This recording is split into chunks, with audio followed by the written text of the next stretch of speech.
Hello, welcome to the Vishree foodie. ఈరోజు recipe అత్తమ్మ recipe ఉసిరికాయ పులిహోర. ముందుగా వండి పెట్టుకున్న రైస్ను ఒక ప్లేట్లోకి తీసుకొని 1 table spoon salt, 1/2 table spoon నిమ్మరసం పిండుకొని అంతా బాగా కలుపుకొని చల్లారనివ్వాలి. మరీ ఎక్కువగా కలపకూడదు, మల్లె పువ్వులాగా రైస్ని కలుపుకోవాలి. ఆ తర్వాత ఆయిల్ వేసి ఆవాలు 1 స్పూన్ వేసి వేయించి పొడి చేసుకున్న జీలకర్ర 1 టేబుల్ స్పూను, వేయించి పొడి చేసుకున్న మెంతి పొడి 1/2 టేబుల్ స్పూన్ వేసుకొని ఒక స్పూన్ పసుపు, సన్నగా తరిగిన పచ్చిమిర్చి, కట్ చేసుకున్న కరివేపాకు, ముందుగా రెడీ చేసి పెట్టుకున్న ఉసిరికాయ పేస్టు 2.5 స్పూన్ వేసుకోవాలి.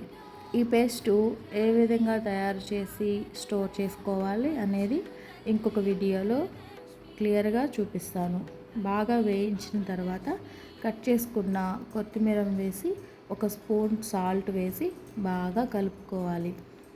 ఆయిల్లో సిమ్లో పెట్టి బాగా రోస్ట్ చేసుకుంటే ఆ పచ్చిదనం పోయి ఎంతో రుచిగా టేస్టీగా కమ్మదనాన్ని ఇస్తుంది.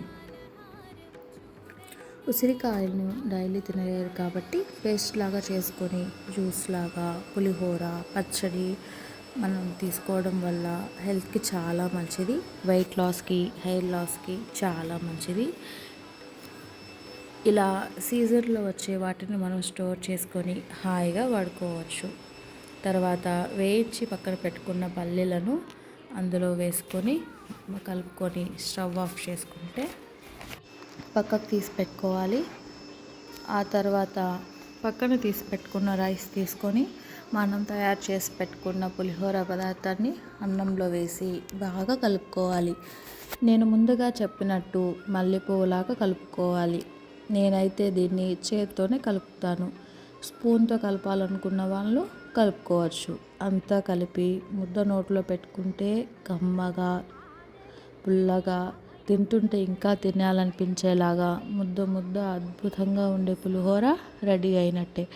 పిల్లల దగ్గర నుంచి పెద్దవాళ్ళ దాకా అందరూ తినేస్తారు. Please do share and subscribe. Thanks for watching.